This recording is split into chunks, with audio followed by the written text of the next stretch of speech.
Oh my goodness, we're in melt up mode, Craig. How did we get here? And where do we go from here? This short clip is presented by Edge. Edge is our pro-to-pro advisory service, which is all about the macro with a focus on one-to-one engagement with the hedge fund manager, Craig Shapiro, and direct access to LaDuc Trading founder, Samantha LaDuc.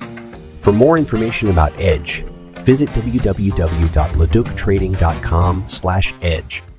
Yeah, look, I think we've articulated kind of how this could play out in this way with a blow off and a bubble, and it had to be driven by earnings, right? This is the not that it's not macro, but it is, it is highly company specific in that, a company like Nvidia and Microsoft and these big cap tech names, like they needed to deliver a continuation of the growth momentum that folks had been seeing and that they had been having in order for equities to keep going.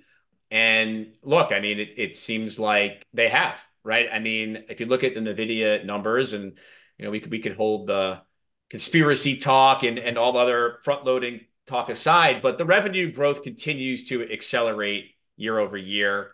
And the numbers are massive. So you can understand why market participants continue to romance, that AI is taking over the world and they have to be in Nvidia. And we are certainly seeing bubble-like behavior. There was 1.5 million calls traded for Nvidia today. Most of them expire tomorrow, right? Yesterday we saw the 1,300 Nvidia calls, which would have been up 100% with the largest line on the board. Right. So it's like the market and big tech and Nvidia has become, one big meme stock. And that doesn't mean that it's going to stop tomorrow or the next day or not, but it is what it is. And we have to accept it and recognize it. And so, the question, for me is, well, how long can it keep going at this pace and what would prevent it or what would stop it?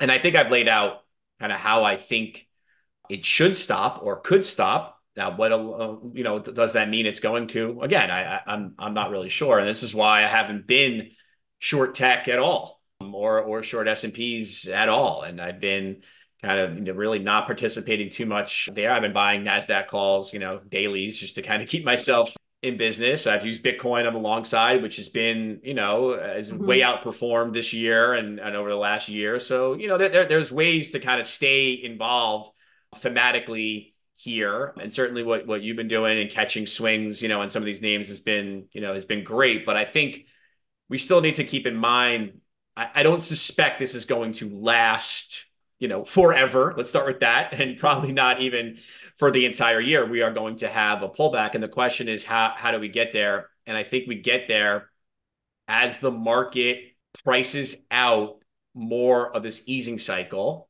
and the Fed embraces that need to remove the accommodation. And what I mean by that is, obviously we started the year market was looking for 6-7 cuts for this year. And we've started to remove that. Now the market is, only down, is looking for 3 to 4 cuts. Nasdaq has obviously kind of blown through that and said, this is not a big deal for us, right? But other parts of the market have not done as well, which we've talked about. But from here, I think what we're going to get is, I think we're going to get a full removal, or we need to get a full removal of the cuts in order for the bubble to pop. And so the question for me is, well, how quickly can we remove the cuts? And the things that I'm looking for to help understand that timeline to removing the cuts would be the data, right? So do we continue to get positive data on growth, but particularly on inflation?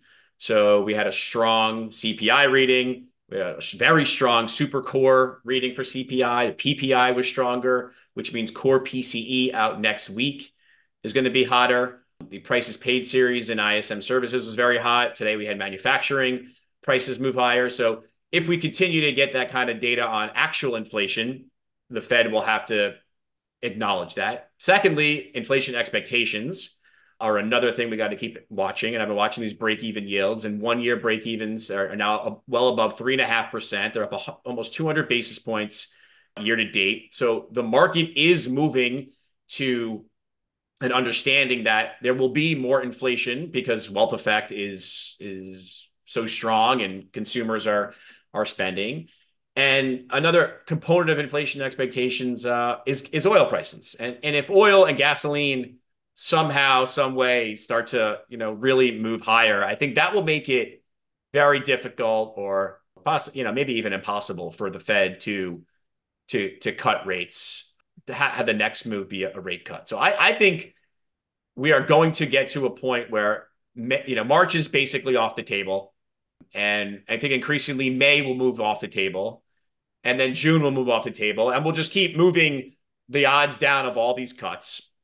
And so, but how does the Fed kind of articulate that to the market and in what speed? And all we have Fed speeches, right? So today, Jefferson and Harker, who are known doves, both said that the biggest risks are cutting too soon and inflation reaccelerating, right? So that's at least one step in the direction of more dovish members of the Fed saying, okay, wait a minute, maybe we don't need those cuts. Maybe the economy is strong enough. Maybe the inflation is too hot. Later today, we get Cook, Kashkari, and tonight is Waller. So then we'll have heard from, 5 members. And then next week, we get Williams, more. And then the week after that, we get Powell, right? So Powell speaks to Congress on March 6th and 7th. So he'll have the core PCE in hand, but he won't have the payroll data. But he can move the odds into whatever direction he wants. So I think what he will do is at that congressional testimony, he will firmly take March off the table, even though we all know now that it's off the table. There still is a 10% chance. He'll take that to 0 because he likes sure things, right? He likes the everybody to know exactly what the Fed is doing at the next meeting. So I think he takes that to 0. And if he wants to if NASDAQ continues to rip higher between now and then, I think he will talk more about, look, we could hike we could hike again, or we may not cut if financial conditions are going to ease as aggressively as they had and inflation expectations are rising like they are. So it's almost like I feel like the equity market now in the US is going to rally to find the level where the Fed becomes uncomfortable and starts to say, oh shit, maybe we're wrong. Mm-hmm. Now, Nvidia put up, I don't know, close to over 200 billion of market cap today. Mm-hmm. That's a lot, right? And 258. 250, right? Who's counting? so those are the types of moves that I think when the Fed sits back and meets and talks, they say, is this proper? Do we have too much liquidity in the system? Does the market understand what we are trying to do? And with financial conditions as easy as they've been, I've articulated this, and even by the Fed's own metrics are significantly easier than they were in the summer.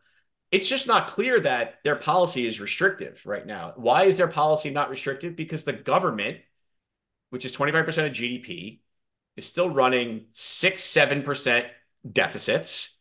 And all that additional interest expense that the government is paying out is going into the hands of consumers who have locked in low rates, or corporates like big tech that are cashed up, that have locked in low rates, that are basically just making more and more money on the interest that's being paid out by the government. And so the Fed, I think, or policy is not as restrictive as the Fed believes it to be. Their own metrics are suggesting that the restrictiveness is reducing. This idea that real rate normalization cuts are needed seems to me to be needs to be thrown out the window. And I think we will start to trade in that direction. But as we trade in that direction, we may just keep getting NASDAQ going higher and higher as we get more and more call buying, every day. And obviously tomorrow is a weekly expiry, and middle of March is another expiry, right? When we know that these every week tomorrow's a daily, every Friday becomes a zero data expiry day, right? Because it's weekly expiry. So the chance for crazy games on some of these big tech names is there. every day. And when people see the moves like this, like they saw in Meta a few weeks ago and Nvidia today and SMCI again, right? They're gonna keep going. But I think what winds up happening is dealers will start to make options more expensive. Vol will continue to move higher and could become unpinned. And that creates the potential for, larger moves, larger correction, in the coming days, weeks, or at the point when it's time. But a long-winded way of saying this is a bubble. We're in a bubble, and it doesn't mean it's ending tomorrow. The full episode is available to Edge paid members. For more information, visit LaDucTrading.com/edge.